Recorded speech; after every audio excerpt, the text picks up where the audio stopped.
Salut à tous et bienvenue sur Geeko World. Aujourd'hui on est la fin du mois de mars et il est donc temps pour nous de revenir sur les sorties manga qui ont eu lieu ce mois-ci au Japon. Avant toute chose, je tiens vraiment à vous remercier parce que le numéro du mois dernier a dépassé les 4000 vues, un record pour l'émission qui est d'ailleurs une de mes émissions favorites de la chaîne, donc un grand merci à vous encore. Le numéro de ce mois-ci quant à lui sera vraiment rempli de masterclass pour les couvertures des nouveautés qui sont sorties justement au Japon pour le mois de mars, mais je vous montre tout ça juste après le générique.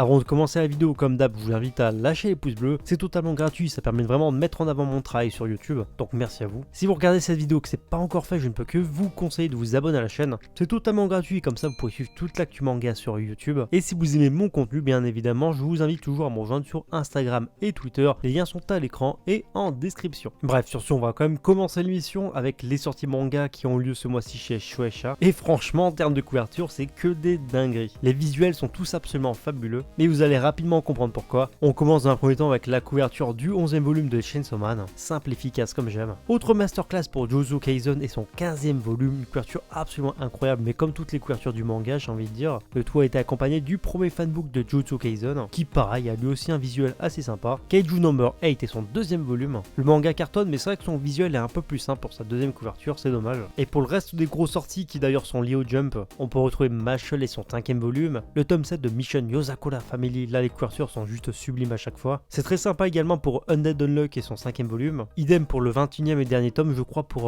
We Never Learn. La couverture du tome 3 de Ayakashi Triangle tire également son épingle du jeu. Et pour le reste, on a eu des trucs très sympas avec Bokura no Kitsume et son 2e volume. Les tomes 13, 14 et même 15 de Dragon Quest Like the Die dans sa perfecte édition, donc l'édition Kazenban. Perso, entre les 3 covers, j'ai vraiment un coup de cœur pour le tome 14 que je trouve fabuleux. Le premier tome de Deadpool Samurai fait son apparition au Japon, suivi de Super X-Rose et son tome 12, le tome 24 de Twin Star Exorcist, le tome 10 de Bungo, le tome 25 de Golden Kamui et le tome 7 de Shadow House. Maintenant, je vous propose de franchir le palier d'en face et d'aller chez le raisin Kodansha. Il y a eu des trucs assez fous en termes de sortie manga, même si je trouve qu'il y a certains visuels qui sont un peu moins marquants, c'est vrai, mais ça ne reste pas moins sympa, vous allez comprendre pourquoi. On commence comme il se doit ce morceau de l'émission avec Blue Lock et son tome 13, le tome 14 de Eden Zero, le 13e et dernier tome de Hitman, les coulisses du manga de Koji Seo, le 130e tome de Hajime no Hippo, le premier volume de Love or Magic, la nouvelle rom-com justement du Weekly Shonen Magazine, le 42e et dernier tome pour Days, le tome 20 de Saitoka et Yakuindomo, le 3e volume de Shangri-La Frontier, le 20e tome de Shai. Je trouve que la couverture du 12e tome de Orient Samurai Quest de Shinobu Otaka est absolument incroyable. Et on enchaîne avec The Quintessential Quintuplex tome 12, Gotobu no Anayome mais en full color édition. Mais c'est pas fini parce qu'il nous reste encore plein de sorties à vous présenter avec Arrête de me chauffer Nagatoro et son tome 10,